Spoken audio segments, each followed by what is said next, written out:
Hey y'all, welcome back to the channel. If you're new here, my name is Rufine, and I'm so glad you hopped on this video because why not?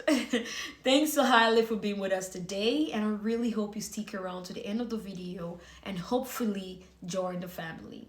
To all returning subscribers, my gang, thanks to you guys for the continuous love and support. I am immensely grateful. Welcome back to the China Live series. Today we have another special guest with us who is going to help us understand how to get the basic documentations that are required to apply to Chinese universities. With that being said, let's welcome our special guests.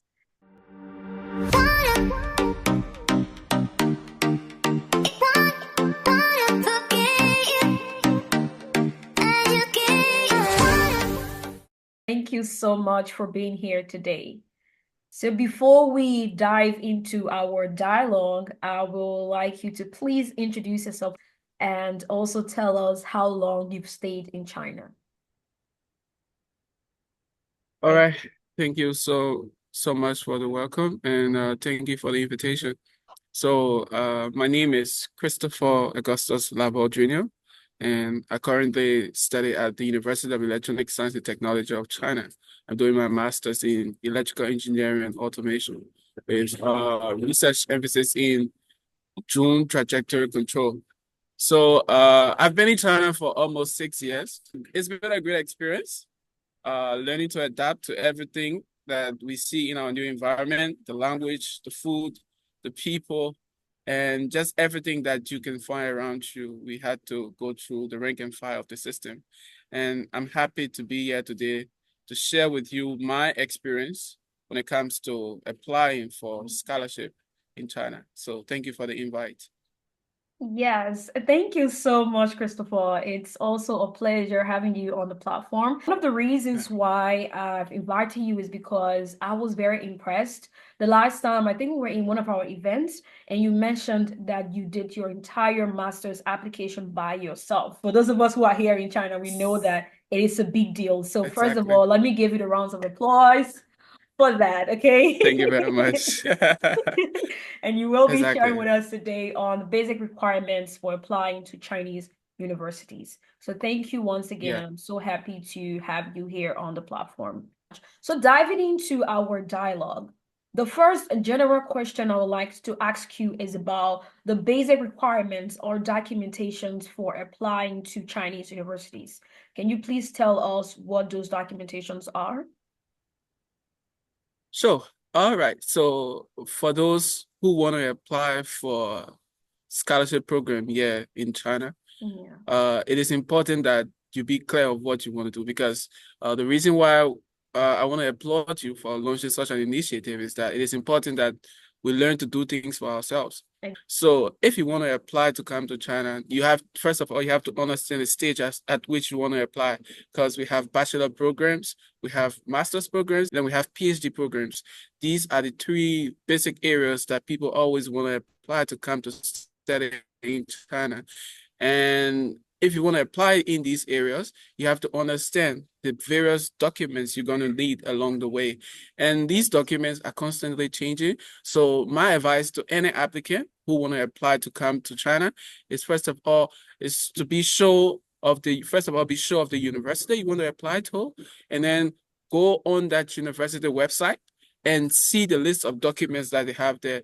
Because even though there are general documents that you need to apply to come to China to study, but each university may vary. There may be slight difference between various universities. So going Right. to those universities' website and looking at the documents they have there is going to save you some unnecessary stress as well. Also applying for bachelor degree, basically these are the documents that you are going to need. So the first of all, you need to get a great passport size picture. And one thing I like to emphasize is you need to get the electronic version of all of these documents because Chinese universities don't usually require you to submit the hard copy of the documents. They don't Mhm. do that. You only do that when you have already been accepted, arrived in China, and doing the stage of your registration at your university. Then they will ask you for the original hard copy of the documents.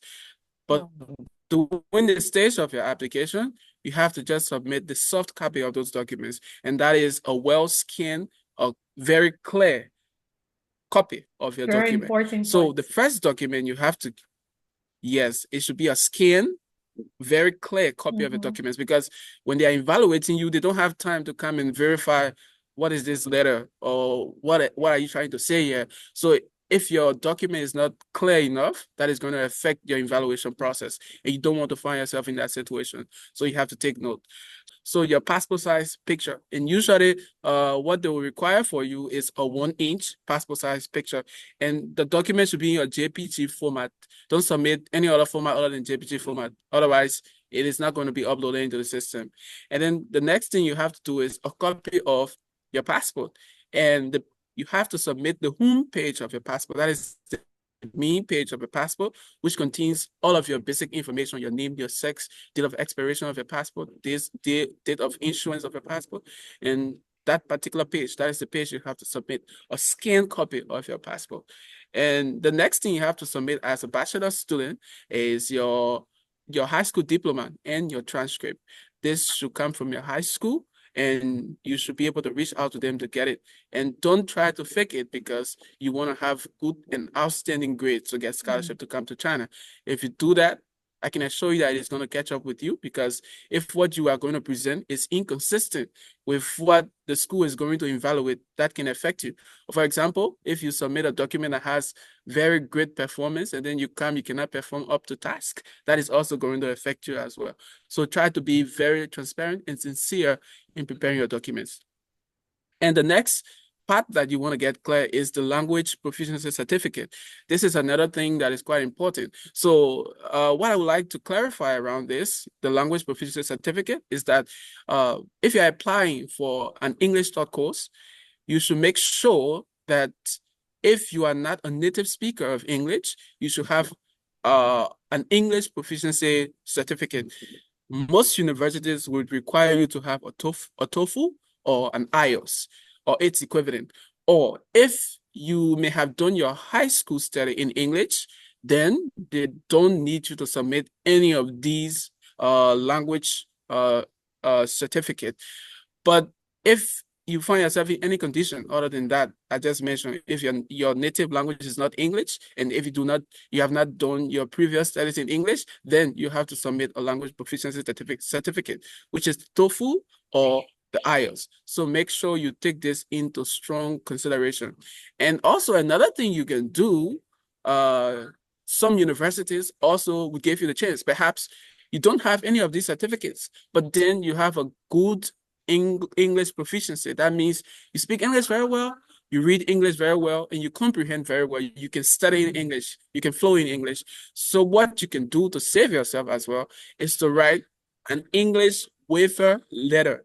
That means in that letter, you're going to specify those conditions that may have caused you not to do your English certificate. Perhaps you find yourself in a country that the test is not offered, or perhaps you may not have had the financial support at that time to go and register for the test. So you can write that letter and explain everything to the university. And trust me, sometimes they are going to consider you. And then the next thing you have to prepare is the personal statement. The personal statement is basically where you have to tell them your study plan, or tell them what you want to study, tell them the methodology, tell them how studying this particular major is going to help you to make contributions to not just China, but your country as well. And maybe after that, you can tell them what are your plans after you have gotten your admission, have graduated. What are some of the plans you have in mind?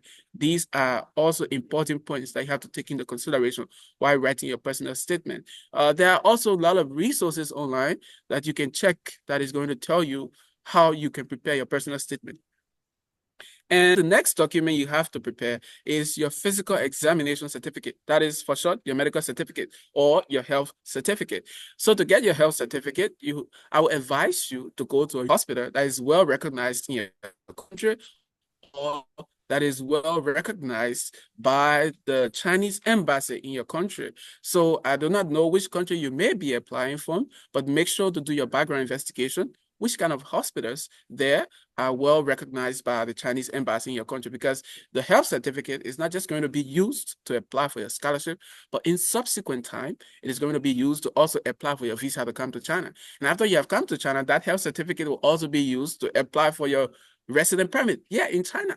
So it is very important that you get a very good health certificate and have every details very clear there. Don't go and fake it. If you fake it and then you come to China and it is discovered that you have some underlying health conditions, I'm sorry, it's going to affect you, because they are not going to allow you to stay, and you don't want to find yourself in that kind of situation.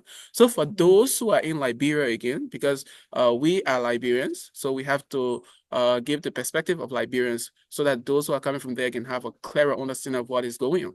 So one of the best places you can get your health certificate from is Mercy International Medical Center. So the next document you need to get is a non-criminal certificate, which you can also refer to as a police clearance. And the validity of a police clearance should be within 6 months. For example, application time usually runs from November to March or April of the following year. So if you want to get your police clearance, make sure you may have gotten your police clearance by October or early November. That is good. It's going to last for pretty close to 6 months, and maybe even up to the next time you may be applying for your visa. You could use it. But if the police clearance has exceeded 6 months, you have to redo it. And in Liberia, you can just go to the National Police Headquarters to get your police clearance. Or if you find yourself in another country, you can go to your country's National Police Headquarters. For those who are already in China and would like to apply for your police clearance, you can get it from the campus security center. I think every campus in China has its own security system, and you can go right to their office within campus and get your police or your non-criminal certificate clearance from there. And the next document as well is your financial statement or your bank statement. So you want to have a strong bank statement, especially if you are not already in China. If some universities would require that you have at least 80,000 within your bank statement, or some would say 50,000, or some would say 30,000 United States dollar. So you need to reach out to your sponsor or anyone that you think within your family or relative that you think may be of help that has such an amount of transaction within a bank account. You have to reach out to them and get the legal document from them so that you can be able to apply for your scholarship. For those who are in Liberia, if you want to have more details on how you can get your bank statement, you can continue to follow this channel or reach out in person to Rufin. Maybe you can even ask for my contact, reach out to me. I'll be able to provide more personal detail as to how you can get your bank statement.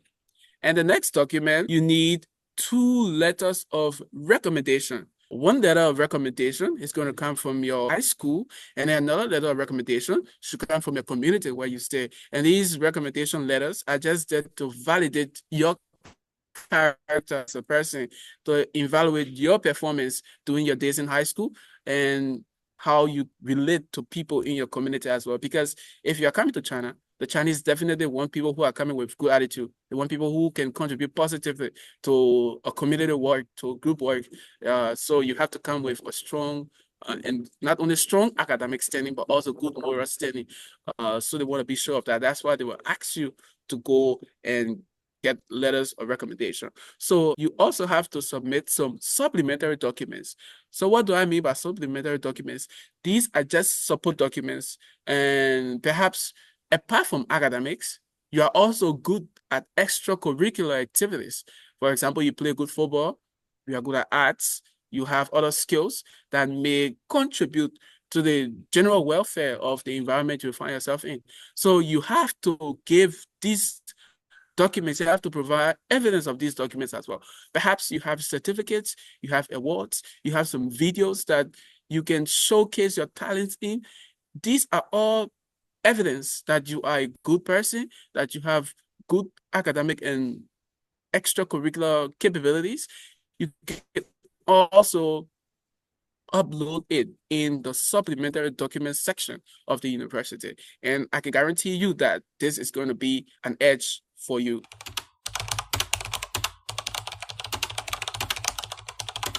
So master level is It's a much more professional level because at this stage you are going to be doing research and there are more expectations from you. You have to publish papers, so you have to make sure that you are sure of what you want. You are well prepared to embark on this new academic journey. And I'm fortunate to find myself doing my master's at this stage, and I did my application all by myself. So it is a great honor that I can be able to share with you the various stages through which I went in order for me to get my application done. So one thing I'd like to share with you is that when you apply for your programs, make sure not to put all of your eggs in one basket. So what do I mean by don't put all of your eggs in one basket? Don't just apply to one university and call it a day. What if that university turns you down? Do you have any other backup plan? So there where frustration would start. So you don't want to find yourself in that kind of situation where you have all your eggs in one basket. So try to apply to multiple universities. Try to uh, engage at least three schools.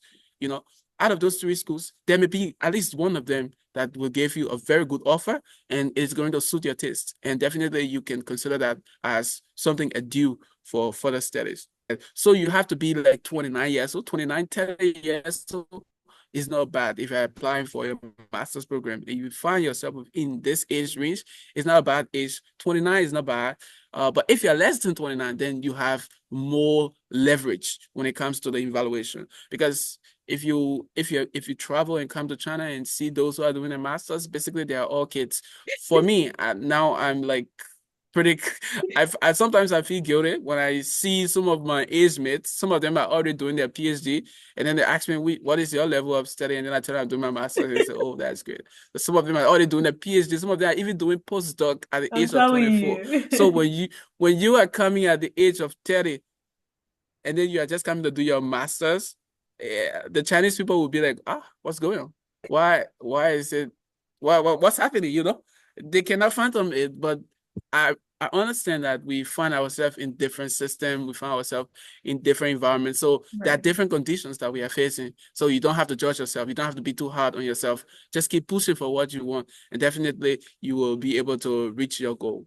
Exactly. So straight to the documents that you're gonna need. I already talked about your personal photo. You're gonna need your personal photo. No need for me to go into detail about that.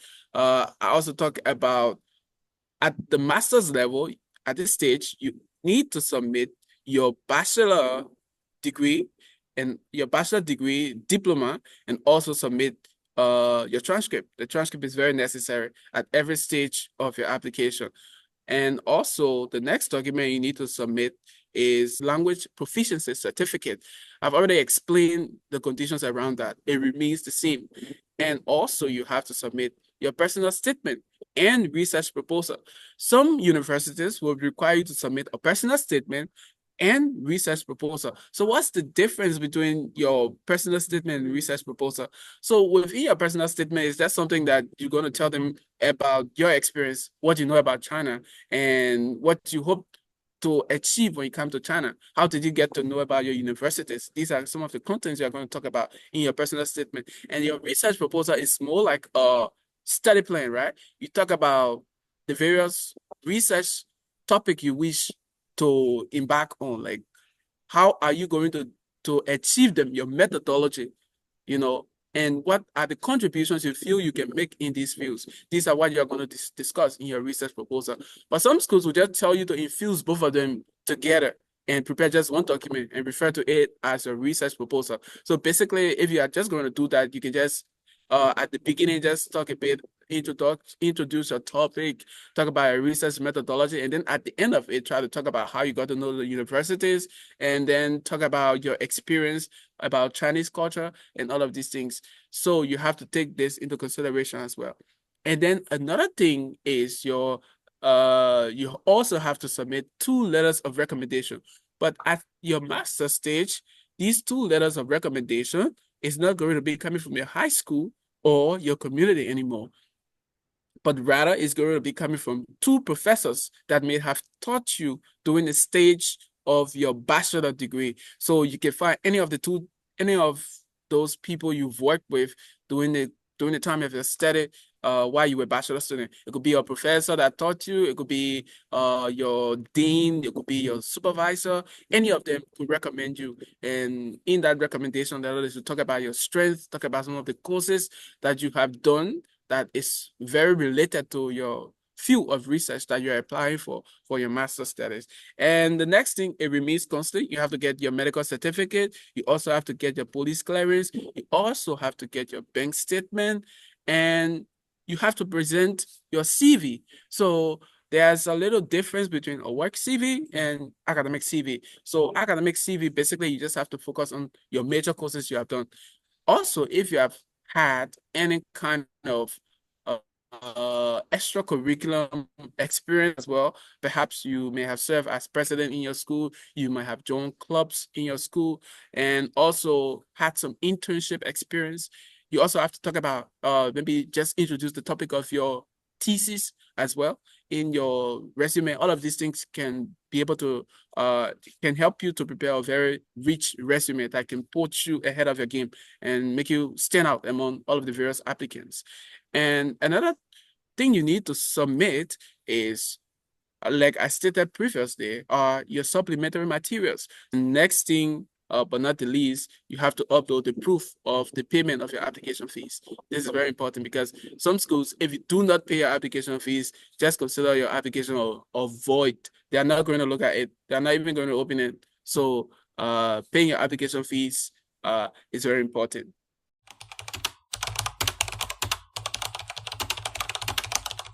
The documents are almost similar for all of these different stages of application. Just little changes in between that you need to pay attention to. So let's look at the age requirement for PhD students. 33 years of age is an ideal age if you want to apply for PhD. But some schools will tell you you can be up, you should be less than maybe 40 years old. Some school will tell you should be less than 40 years old, but most schools will tell you should be less than 35. And some schools with very strict requirements will tell you to be less than 33 years of age or be 33 years of age and below. So if you want to apply and you are about 33 years of age, I'll tell you this is the best age to apply for your PhD program to come to China. And the documents remains the same: your personal information page of your passport, your passport size picture. So at the PhD level, now you are going to submit the transcript of your master studies and also the diploma of your master program. Those are the two documents you have to submit.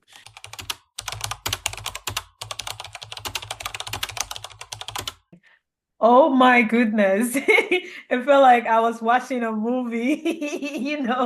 This was Yeah, supposed to be a dialogue, but Mr. Christopher Lavall came prepared. He's like, I really want you yeah, guys to get the help that you need. So thank you so it's much very for important. detailing everything.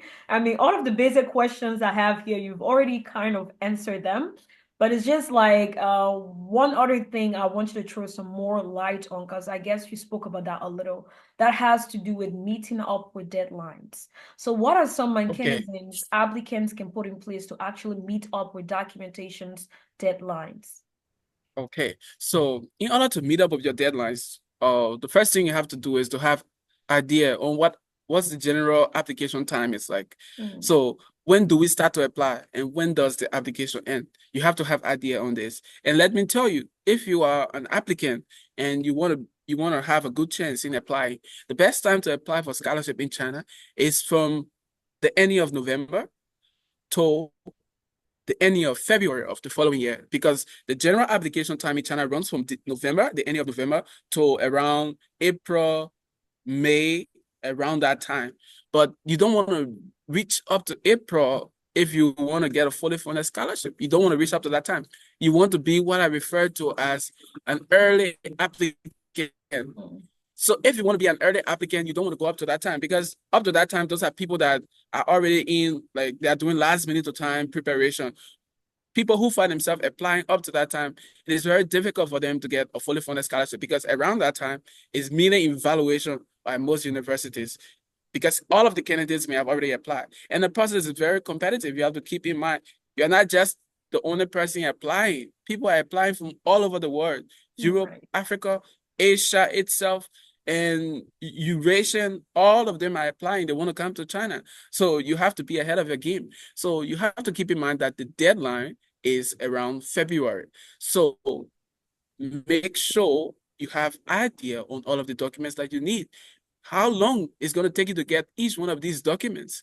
So if you know all of these things will take you longer time, start to get them early as possible. Start to get your documents at least 2 months before application time. That means if application starts in November, try to get your documents. Start getting your documents by July. What are you waiting for? You need to get it as soon as possible because it is something that you want. And if you want it, the earlier, the better Yeah. you can get it. So try to do it. And once all of those documents are given to you, uploading your documents within the system, it takes not even more than an hour once you have gotten all of the documents that you need. And I can assure you that kind of planning ahead of time is gonna allow you to work within your deadline, which is from November to February of the following year. But make sure that even before February 1st or at the end of January, make sure all of your documents have already been submitted in the system. Wow, thank you so much. Thank you so much.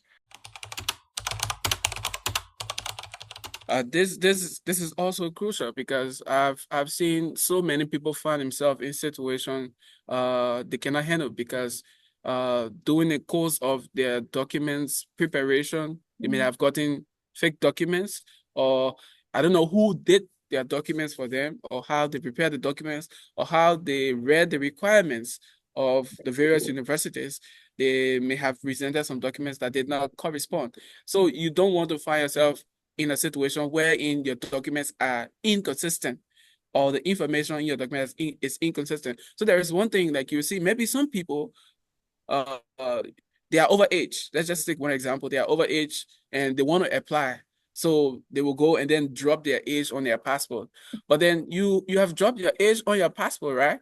But then how do you make that consistent with the year that you graduated from high school?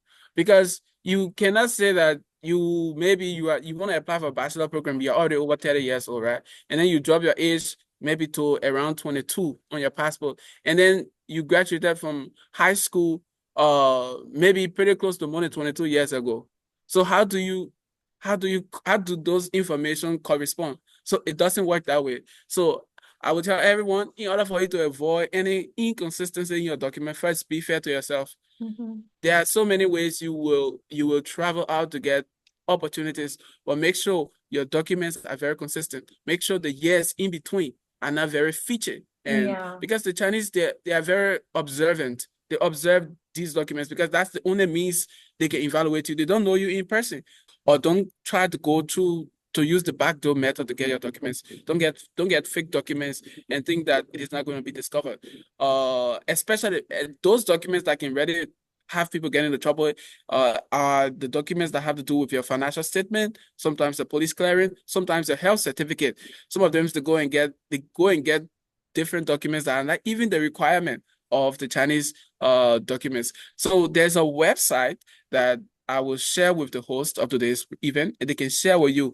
On that website, you can see all of the samples of documents that you need to prepare for your application. So I will advise you, while you prepare your documents, go on that website and compare your document sample with those samples. If they correspond, I can tell you that you are on track. If they do not correspond, rethink and prepare the rightful documents which are in line with the list of documents that will be required. And thank you so much for sharing that link. I know it's going to be so helpful to a lot of other people who are viewing this live session right now. So I'm gonna leave it in the description of this video. So for those interested, you can go and check that out. I'm also going to leave Mr. Lavall's information there just in case you want to reach out to him personally for more and more details. He has a lot to say, but all cannot be said here right now. So you can reach out Yes, for yes, further yes. clarifications. Yeah, Ms. Sure. Alaba. So again, thank you so much for being with us. But before we wrap up today's session, I would like to know whether you have any final tips for those students who are interested in applying to universities here in China.